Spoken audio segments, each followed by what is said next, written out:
We're back with the latest episode of Let Me Be Frank with myself, Simon Houston, man himself, Frank McAvenny, and a brilliant guest today, John Bomber Brown. Great to have you on the show. Hi, John. Are you well? Yeah, great, thanks. Good. Well, we've had some laugh before the camera started rolling. I know. We've got no ran out of stories. Aye, but the thing is, what will happen is we'll forget them all now. Aye. You know, but we're just discussing your Old Firm debut. Yeah. When Frank scored, put Celtic one up, then ended up in hospital. Ended up in hospital. Big Terry broke my arm. Aye. Got his own back. Yeah, I broke his heart a few times. Aye. And so. Do you remember much about the goal? Come off the post and I rebound. Was it a rebound and you hit Rebound. it? And they called the node in? Got to be aware, son. Got to be aware defenders was cutting their heels. And how That would be me then, Mark. you were playing that day. What do you remember about that match? I mean, about the first time you were thrown in that environment? Well, it was my first Old Firm game, and like Mark, he's growing up as a Celtic fan. I'm a Rangers man, and I always remember Graham Souness' team talk. He just named 11, starting 11. It was all British players. 6 were England internationals, and on the bench was Davy Cooper and Souness. So the quality that you had in the group, I don't know if Celtic had many foreigners in that. It was mainly British players. British players, come on, I don't know, was it Darius Dubček or was it Rogan? I think they probably came in after that, I would say, because this was 89 that game, so that was effectively the Celtic centenary season. Darius Dubček thought Anton Rogan's name was for fuck's sake, Anton. He's not his name. So he's that. Anyway, Darius. Well, we were thankful for Anton that day anyway, you know. Good get up and down the wing, Anton. But we managed to, it knocked us flat, Mark a scoring. But we managed to get back into the game. You're McCoist and that.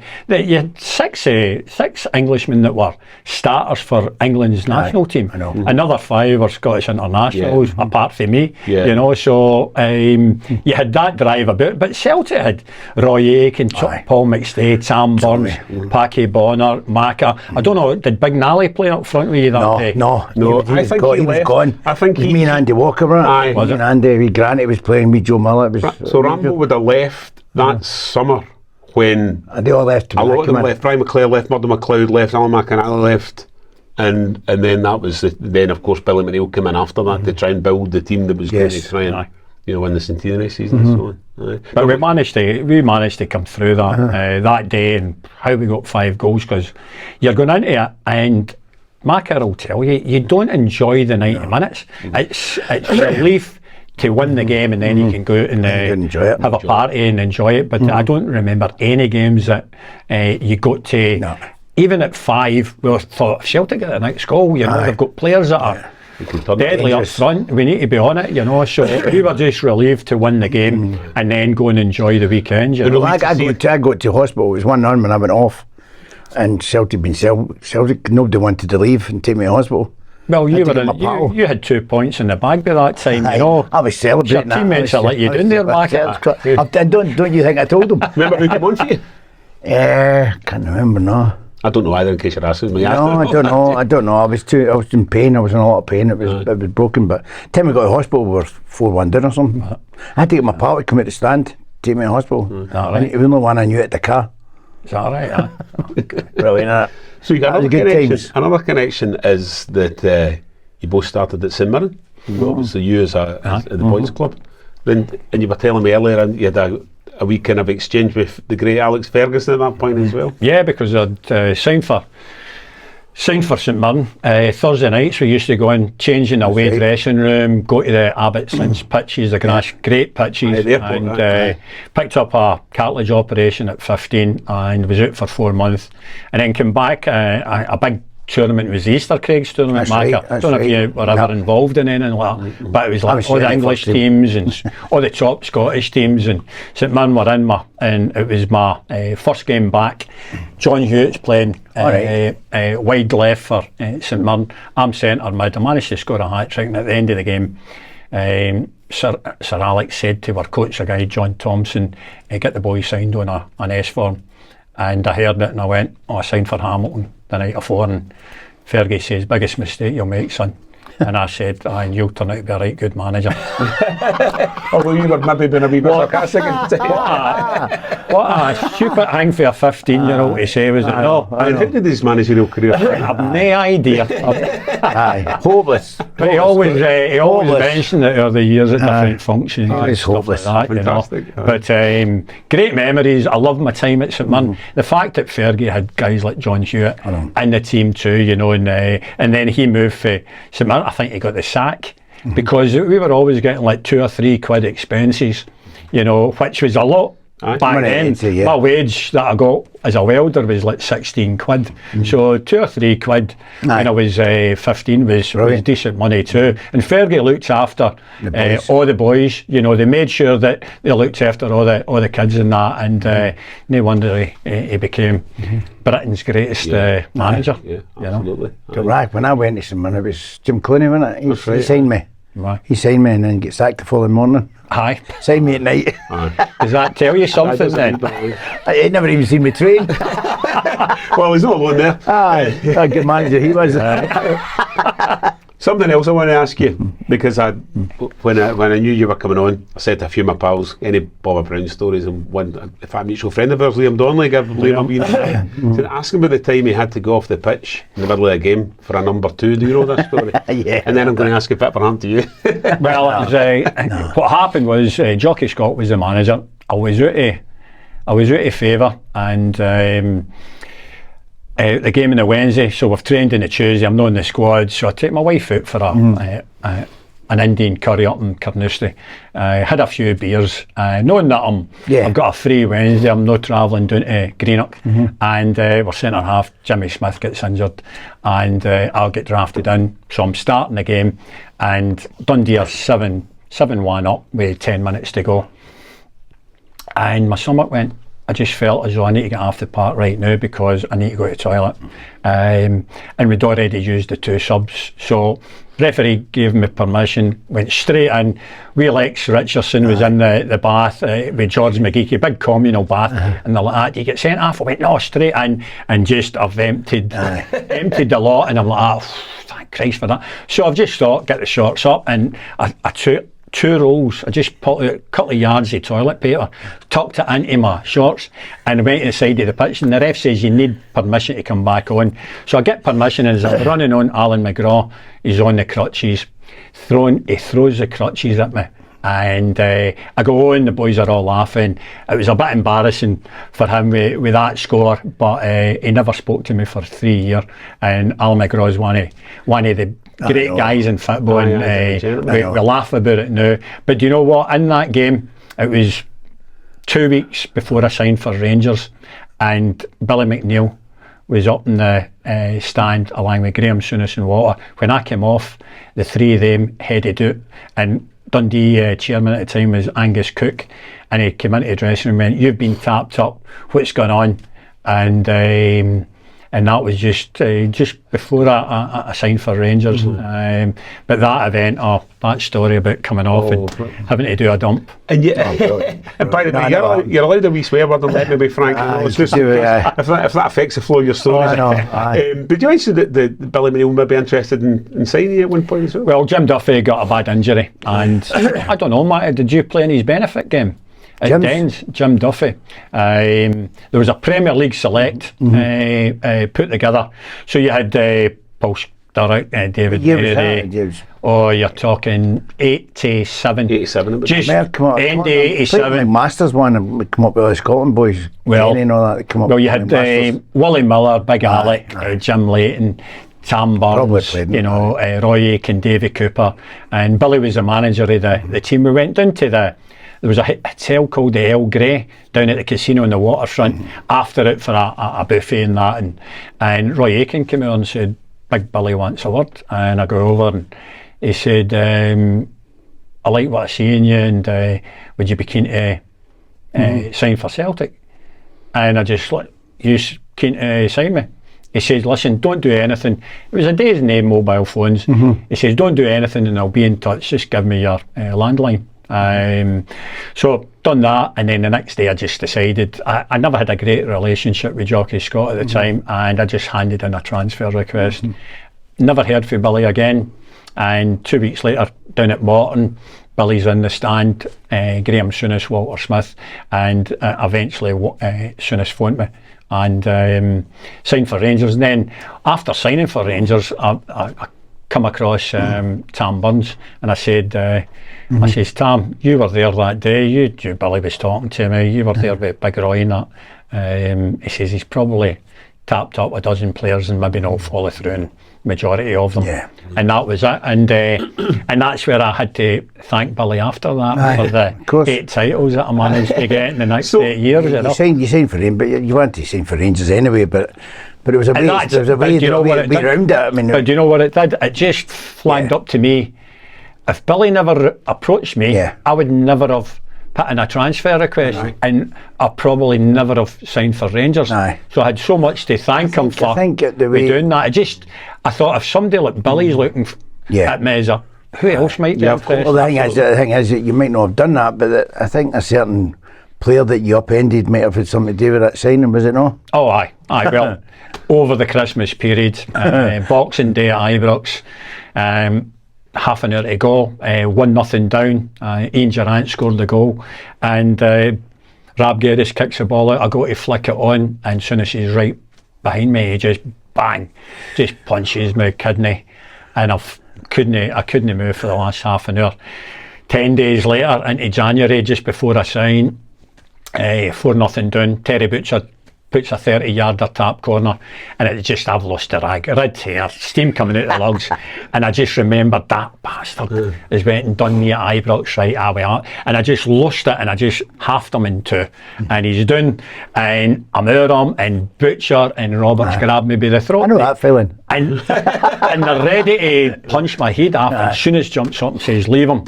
Phones me the next day, he says, listen, see if you're willing to do that to me, then I'd rather you on my side. So 10 days, he phoned me 3 or 4 times a day, and he just, I says, listen, just tell me when I can come down. I wasn't allowed to say to Dundee because I had to, Rangers had Steaua Bucharest in the quarter-final of the European Cup. Hadji, Feather was sensational, and I had to sign by a certain Friday. So like guys like Mark Walters and Jan Bartram can all, if they got through that, could play in the semi-final. So we had to hit that, and he says, just tell them you're no fit to play against Dundee United on the Saturday. And I went in, the physio, Eric Ferguson, that you would have had maybe with Scotland tonight.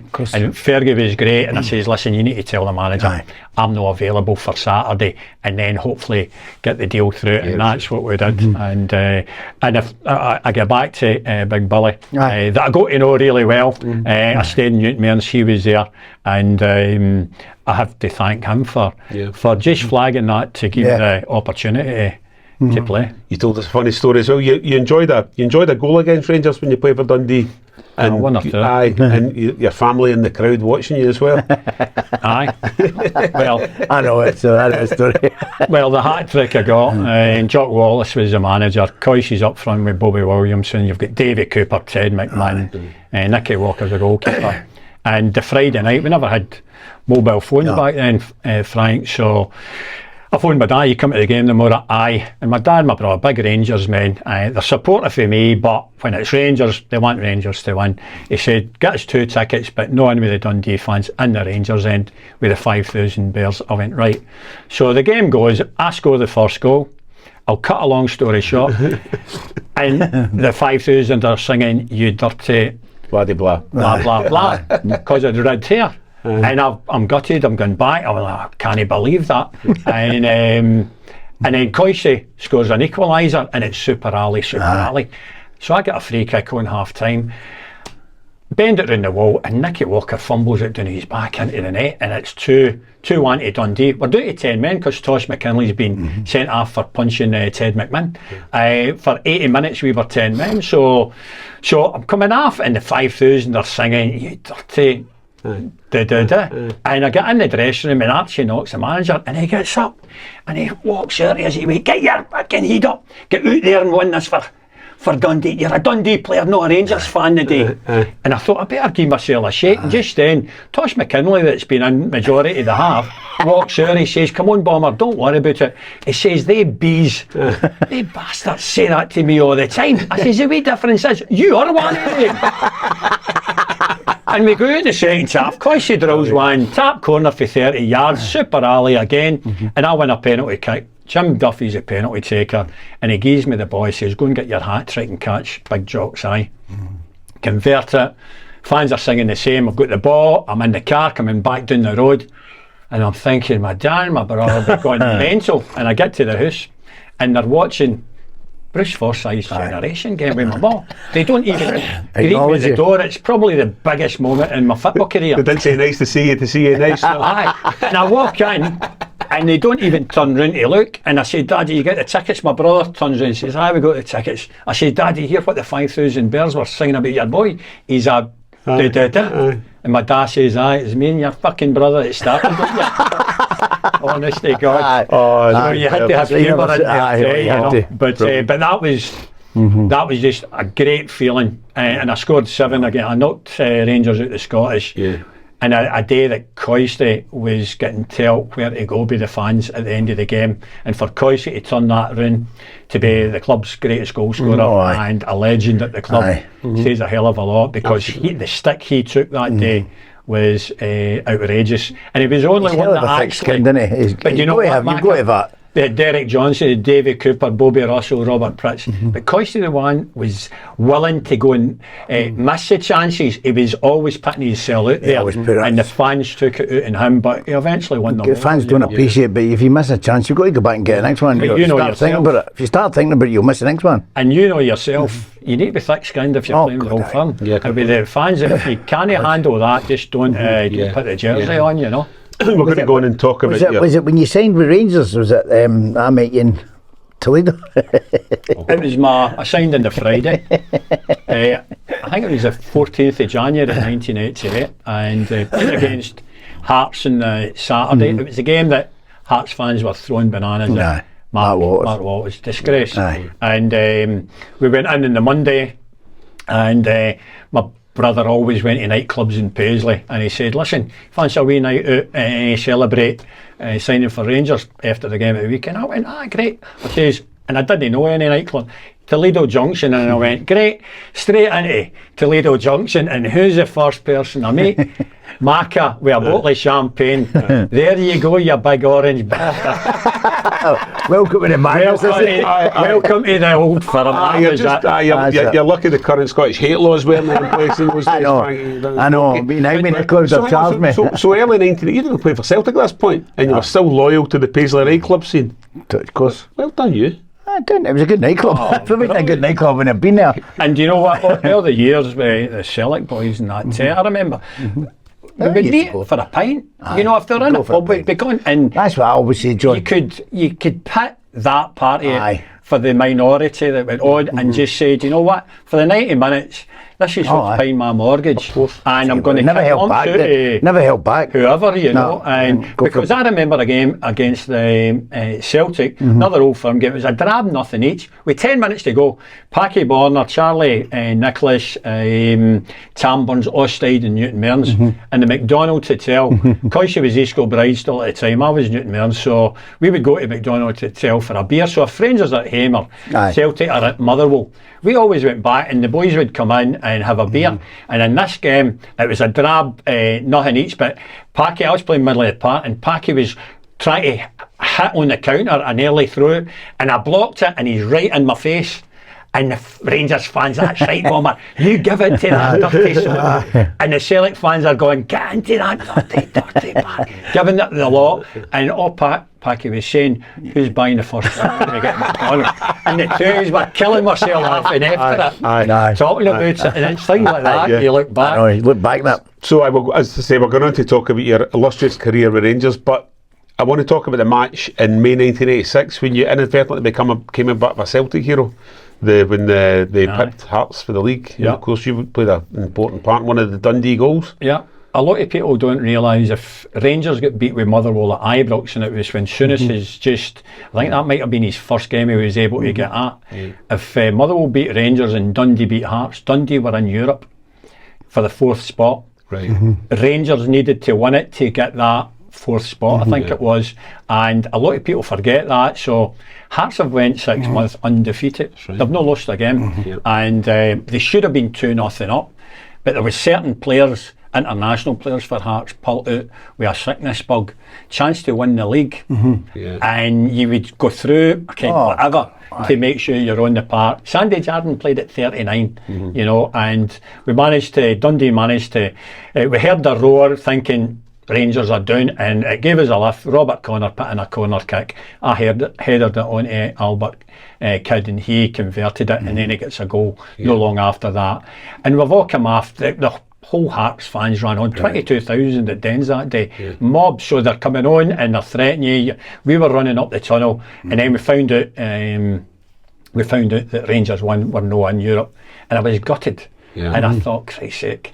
But I've got to play in Kenny Dalglish's testimonial game at Hampden the next day, and we all meet at the Grosvenor Hotel, Tappy Byers Road, and I'm sitting, I get there and there's one seat, and I'm looking at the 3 guys that are sitting at the table, and I'm like that, I'm a bag of nerves. It was Kenny Dalglish, Alan Hansen and Graham Souness, and I sit down and Kenny News, and he's introducing me to, and I'm like, oh Christ's sake, sitting with these, what the you know, and then I get up, and Roy Aiken and Cam Burns are involved in the game, walk out, and they're hugging me, and they're like that, they're still screaming for celebrating, and that's, you know, like, don't fucking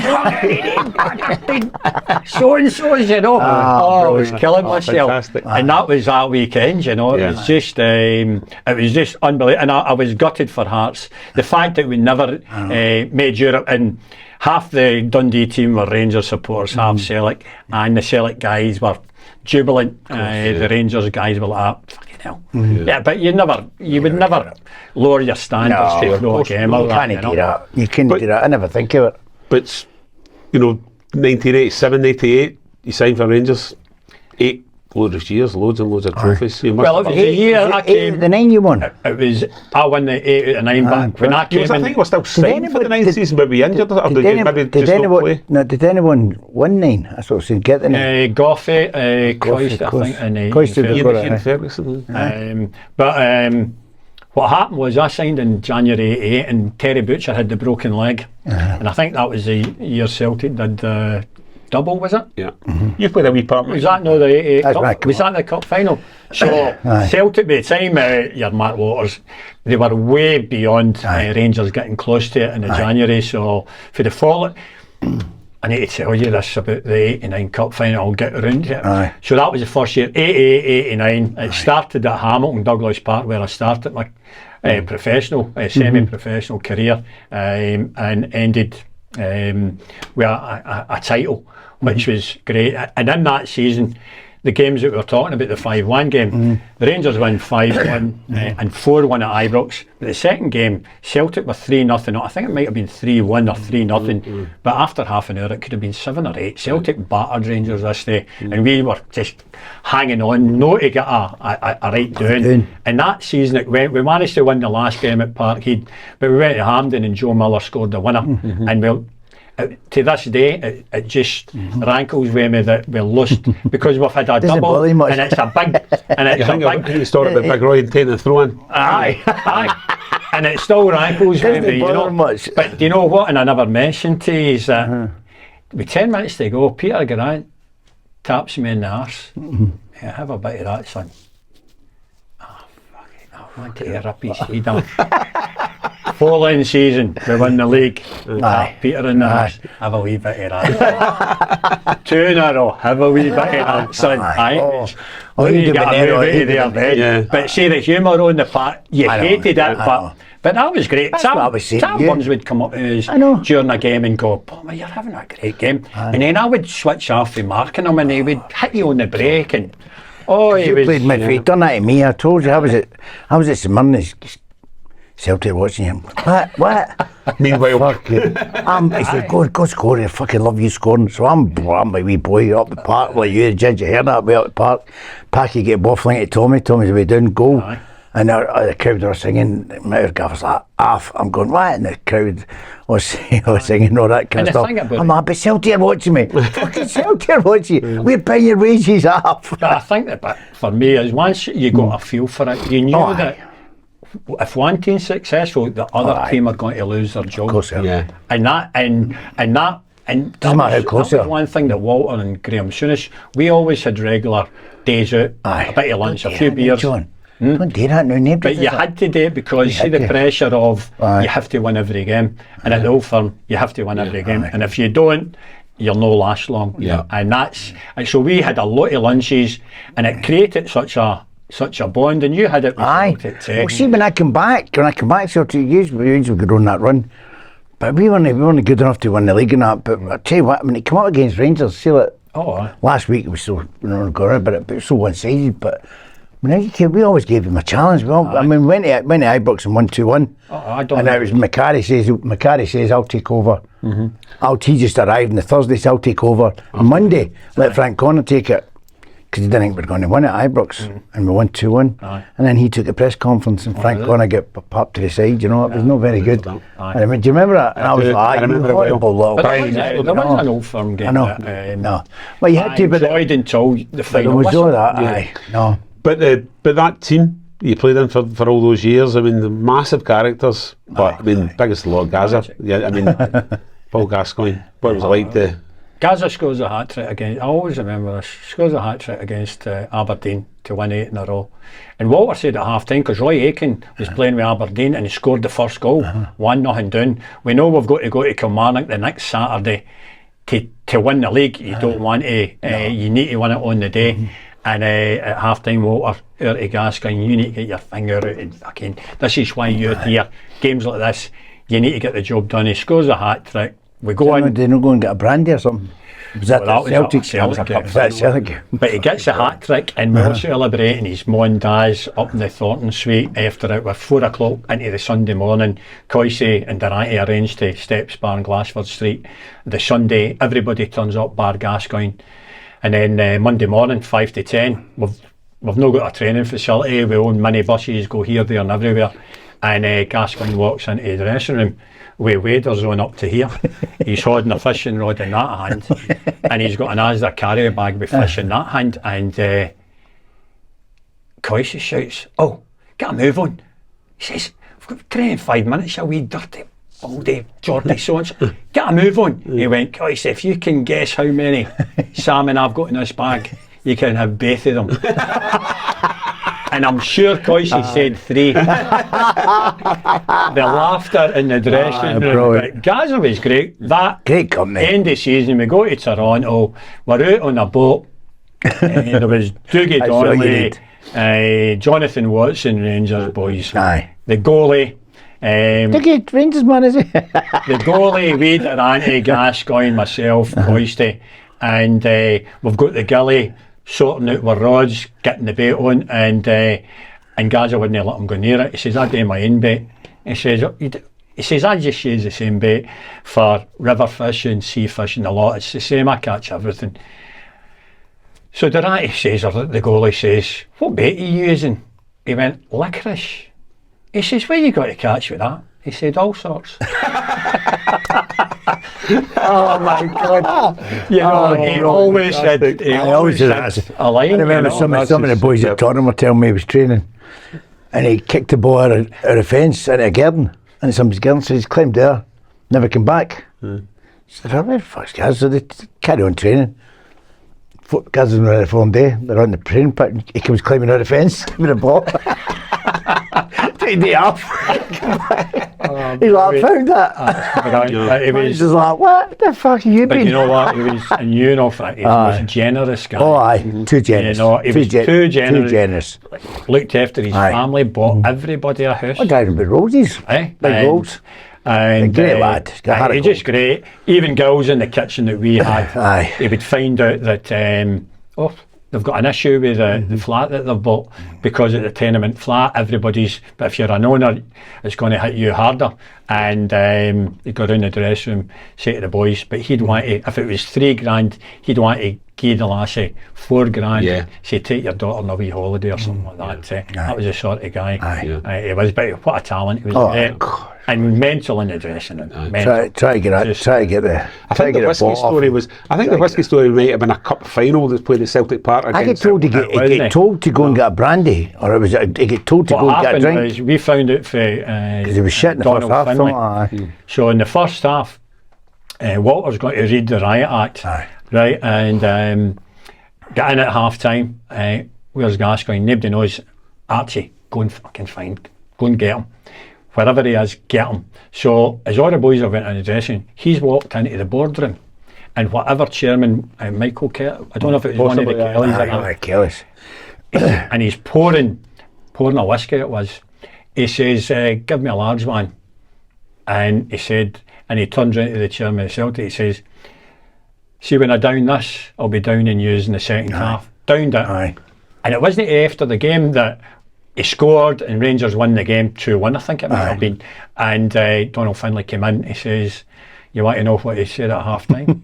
And he tells him the whole dressing room were just doubled up. Brilliant. And that was Gascoigne. I know, I get there was guys who was the chairman says, you shouldn't be doing this. And he says, well, I'm going to do this and I'm going to do you in the second half. That was it. But you can't answer that back, can you?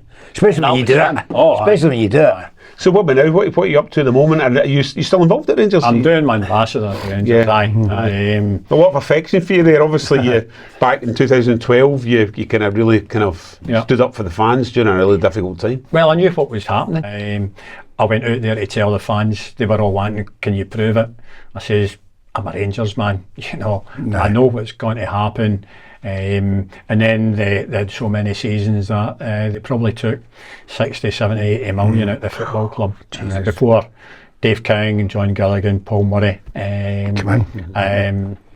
think Dougie Parks, George Letham's, all these guys came to get the club out that. But they were still dealing with a lot of debt over years after that, So I just knew that came for the heart, but then it came for you. Well, as a supporter, and I was always told, listen, if you go and say that, you might get a lot of stick for the punters. They maybe not believe you and want to believe the guy that's in there. And what happened was, once Green went in there, he was able to get the press on board. So whenever I was doing articles in the press, they wouldn't want to speak to me after that. So I just took a step back. Coisty was manager. He was trying to get on with taking the team, and I just thought I'll just take a step back for that. But I knew what they were going to do, and I flagged it up at the time. And I'm a Rangers man. And then I think after that you had a wee spell as manager for a couple of places, did you know? I went to Clyde,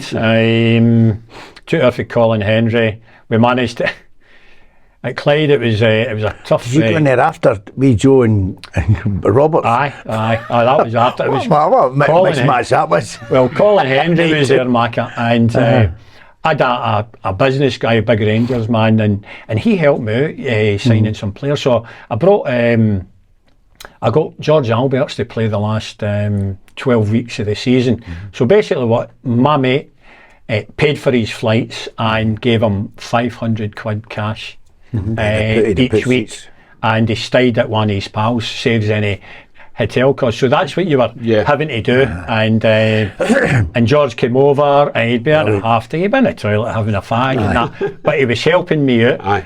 We managed to stave off the playoff relegation. We beat Alloa in the head to head, and we managed to survive. And at that time we had some decent Doug Emery was there the first month I was there. Then we get rid of the biggest asset, he goes to Inverness, and you're like, oh, what on earth?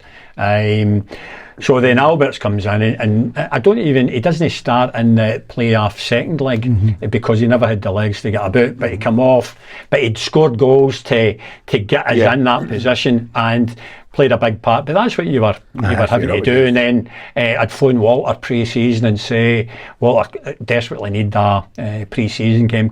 Right, put us down, we'll bring the full first team. And the Clyde board had said you can get 50% of the gate. sold the place out. I think they got 80 grand in revenue, and then the Monday directors, I'll no need to mention who it was, said we miscalculated the budget. And Walter after that says, Bomber, see, when you're involved with clubs, you need to know what you're dealing with there. He says, in future, I'll not be doing anything like that. I was doing that for you, no for Clyde. And it was a bit like that. And then the following season, they says we can't pay the 250.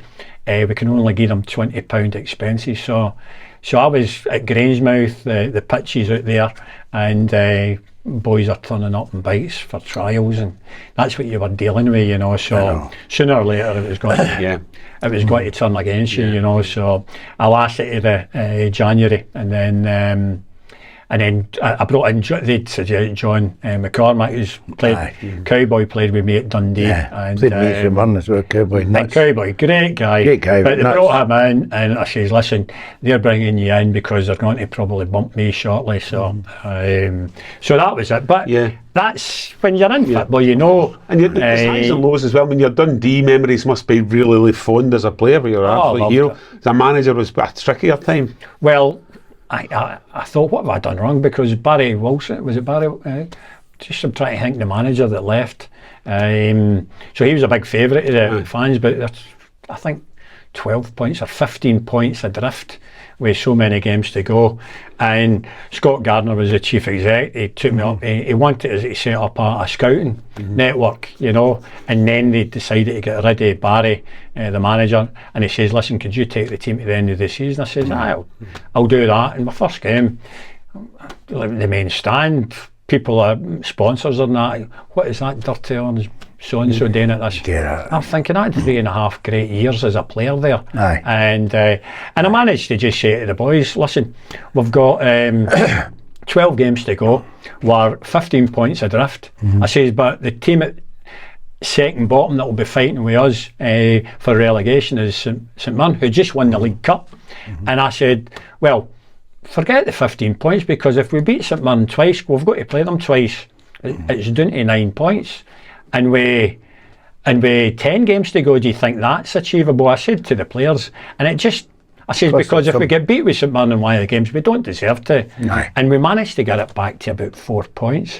But it was just too much. And it just went down that route. But it showed the board at Dens that they offered me a 2-year contract after that, you know. As a manager, how would you have dealt with the situation? Because Coist was in at Rangers with white and green, that was it, wasn't it? Coist was the manager then. How would you have dealt with that? I mean, I don't know how. I was actually... I felt for Coist. I mean, I know people shout, I felt for him because his first job as a manager. It was a nightmare for him. Having putting his arm around every other beat is a 40 with somebody coming in. But I'd great shaker. I was involved with a consortium at that time to take over, to get control, but you weren't getting it. So Charles Green knew that. I was scouting for Coist at the time, you know, and I got a phone call for his PA, come down to Ibrox, and I'm sitting, he's got a round table, and he's our knees are underneath, and he's pressing his knee against my knee and trying to stand in my foot, and I had to have a few words with him. I says, you better take a step back, mate. I says, because I'm here to tell you, I'll be emptying my drawer and I'll be fighting against you, because I know what you're up to. And then Coy says, look, we don't do walking away, and he was on to a hiding to nothing there, because at that time, when White was there, Neil Murray was the chief scout. There was only me and Neil, and Neil says, I've spoke to an agent. He says, I want you to go down to look at a player at Fleetwood, Jamie Vardy, and this is when they're in the championship, the conference. So I go down, and at Fleetwood, he's wearing a tag, right? So it was farcical, because I'm the only scout in the main stand. Knock-off gear. It may have been knock-off socks, and that was a tag on his socks. And he wasn't talking about tag watch. I know. The only place I could see him play was at Fleetwood on a Saturday afternoon. Midweek games away from home, he wasn't allowed to go to, because he had to be in his house by 7 o'clock at night because of the tag. He had a criminal record. But what I seen in the first game, I phoned Coyce and I went, I'm not putting the report in case somebody leaks it. I says, but I'm not joking, this boy comes as close to, he's a similar type of Ian Rush. He harasses defenders, he runs the channel. I says, and I was looking at the Celtic defence at the time thinking, if you can get him, Coisty, and Coisty, they had that 12-point lead at the time, when he still had Jelic, McGregor's, Davises, before all they disappear. And I went, if you can get this Vardy, that's the difference. And he went to Craig White, but I spoke to their chairman. I says, what would you want for him? He says, well, if we don't get promoted, $250,000, but if we get promoted into the leagues, $750,000. And I came back to Coyce and I went, that's the deal. He said, he went to speak to White and nothing happened. So for all the games that we were going down to England, I was coming back and I said to Neil, what's the point of doing this? They're not going to put offers in for anybody, you know, and that's, it all just snowball for there, but always, if I had one player that would never go in the door, what a difference he would have been. And it took 18 months before he signed for Leicester City. What a signing. Sure. What a signing for him. It could have been worse at Rangers, because, you know, when Craig White was there and Charles Green, I tried to get David Gold at West Ham to come in. Green, White and Gold, that'd been great at Ibrox. I want, before we move off the Dundee thing, I was going to talk to you, we discussed earlier on, there was that kind of high profile spat with Rab Douglas and so on. Did that all get patched up? Are you? Oh no, I'd never speak to him again. No, I would never, because I pulled him in the office to say that he's picked up an injury. We've got Dundee United at the weekend. I need to get a replacement goalie. We had a young 17-year-old that you wouldn't risk, and the previous game he couldn't kick the ball out, and he couldn't. He was throwing it, but he had a frozen shoulder. Physio and the doctor says he'll not be available for Saturday, so I had to scour about, and I managed to get Steve Simonson a medical, and then I pulled Rab in on the Thursday morning to say, listen, we've signed Steve Simonson. You've been brilliant for me. As soon as you're fit, then you're fighting with him for a place. And then he called me a couple of things, and I had to say, go and get your gear on and get out the building. You'll never play for this club as long as I'm here again. And he eventually went out, and my chief exec said, his family put in a lot of sponsorship. I went, listen, I'm not putting up I've never heard anybody speak to a manager like that. I said, so he's out, and he'll not be back for me. So and it transpires that he was recording the conversation in my office, and he was planning to do a book, and he had no permission to record anything. So I don't know what he was thinking about, but what I would say, when he was on the pitch and he was fit, he did a great job for me. But there was no way, and I wouldn't go into detail what he said, but you know, by the way, he's a big lad. He's a big lad. I was going to say, I seen him a couple of weeks ago, I was like, and it's sad that it ended that way, you know, but just the thought, nah, you want to speak to me like that, then you're not going to be in my team, and I couldn't let my way with that. And he had a great career down at Celtic, getting to a European final and stuff like that too, you know. So it was a sad one, because he's been loved. He's still loved with the Dundee support there too, you know. But things happen in football, and you either stand up and be counted when you're dealing with something. I've never had it in my career. Anybody speak to me, and I've never heard another player speak to a manager in that. Never. What was the worst thing you said to a manager? F off, probably. Oh, okay, I was looking for a bit more detail than that. No, I don't think it was any. I mean, no, I didn't say nothing to Jim Clooney. I never get a chance to. He was away. I was out celebrating signing, and came back in the morning, he was gone.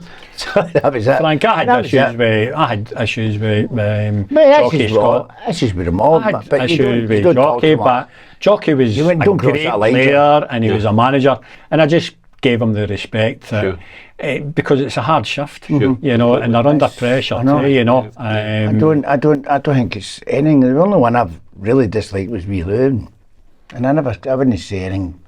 You know, I say no, but no. You say on the podcast, you've said that a couple of times. It's true. It was.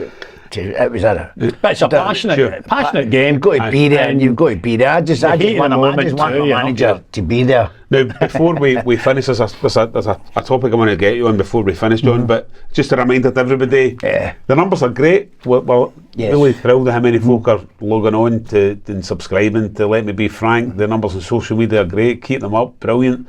And you know what to do, just hit the subscribe button. Tell your pals. Tell your pals as well. And promised to have, we've had some tremendous guests and we're getting even more belters. Yes. Scott Brown promised he was going to come on. Yeah, see about next week, maybe next week. Aye.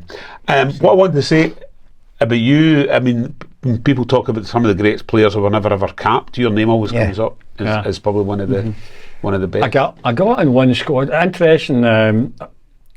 It was my best season was 92-93. It was the first year of the Champions League. We were able to beat Leeds United at Bartley Britain and play in the first Champions League group stage. We had a doing early in the season in the league at Dens Park. Simon Stainrod got beat 4-3. Stainrod came out just a swagger about him. And Walter said, if that's the level he's at, he'll all be cleared out the place. And we went on a 44 game unbeaten run. We won a treble and undefeated in Europe. Marseille pipped us to the final. That was a season that was just fantastic, you know. But in that season, Andy Roxburgh got me in a squad against Portugal at Ibrox. And first squad, and I walk in because they're training at Ibrox, and I walk in to meet up with the team, and I walk in the home dressing room, my home dressing room, and McCoist and the goalie turn around and go, well, if this is a standard of player you're bringing in, I'm not playing for Scotland anymore. So all the boys are killing us, Gary McAllister, all the Celtic boys and that. So it was great, but I remember we went to Dumbarton, Old Bog Head, and Andy Roxburgh names his team, you know, and we're in the dressing room, and he's naming his starting 1 to 11, and he's saying to Paul McStay, Paul, I want you to wear 8 tomorrow night, he says, because I'm going to give Gary McAllister number 10. He says, and the reason I'm giving him 10 and no you, he's got broader shoulders than you. He says that number 10 will look massive when these Portuguese guys come up against him. And I'm thinking to myself, what the fuck am I listening to? And I was on the bench, I never came on, and then we play the last of the Champions League games at Ibrox.